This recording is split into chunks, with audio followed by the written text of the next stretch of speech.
What if I told you that a sitting African president's 14-year-old sister was kidnapped, not for ransom, not for revenge, but to silence a revolution? That this wasn't just about one girl, but an attack on the future of an entire continent. Dear friends, a storm was unleashed in the heart of Africa. Burkina Faso's fearless leader, Captain Ibrahim Traoré, the man standing boldly against Western control, was hit where it hurts most: his family. His 14-year-old sister, Amina Traoré, vanished without a trace. But this wasn't a random crime. This was a message. A brutal warning from shadowy powers terrified of Africa's awakening. They didn't just abduct a child. They tried to break the will of a nation. No, a continent. Imagine this. You're a president. You're fighting daily to reclaim your nation's resources: gold, uranium, independence. And then, while you're leading a high security meeting, your mother calls you, voice shaking. Amina hasn't come home. Her phone is off. That moment changed everything. Amina, a bright young student at Imam Malik Middle School in Ouagadougou, had just finished her school day. Backpack slung over her shoulder, math book in hand, she smiled at her friend Fatima and said, "Tomorrow is my exam. As always, my brother will help me prepare." She never made it home. By 4:45 p.m., the president's mother was panicking. By 6 p.m., emergency protocols were activated. Amina was missing. But then came the first terrifying clue: all CCTV cameras near her school and along her route cut out at the exact same time, 3:2, 5 p.m. Clean, professional, coordinated. 2 security guards assigned to her route were found drugged and unconscious. This wasn't just a kidnapping. This was an international operation. 3 days passed. No ransom demand. No communication. No clue. Just silence. But on the 4th night, a call came. Time, 11:30 p.m. Traoré answered immediately. A cold,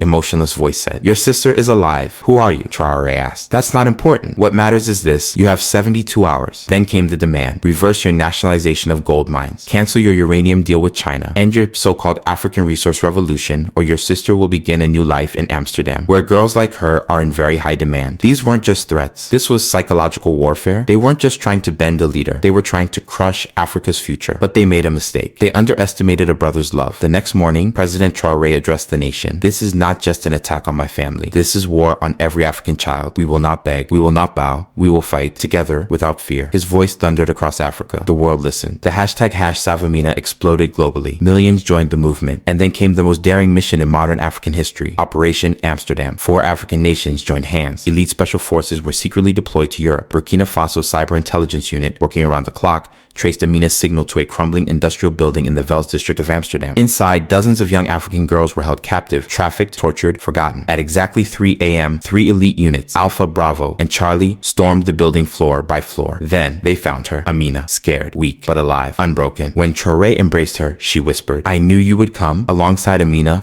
47 African girls were rescued, 23 human traffickers were arrested, and a fire was lit that the world could no longer ignore: a new dawn. From this tragedy, the Amina Foundation was born, an African-wide effort to find, protect, and bring home every missing child across the continent. Today, Amina is 16. She dreams of attending MIT, but she's already more than a student. She is the voice of a new Africa. The final message: Operation Amsterdam wasn't just about saving a girl. It was a turning point. It proved that when a brother stands up, not just for family, but for justice, he creates a wave that shakes empires. This is not a movie. This is not fiction. This is real. And it teaches us one truth: when we remain silent while our children are exploited, we become accomplices. What do you think? Let us know in the comments. Africa has awakened, and this time it will not be silenced. Let me know if you'd like the following.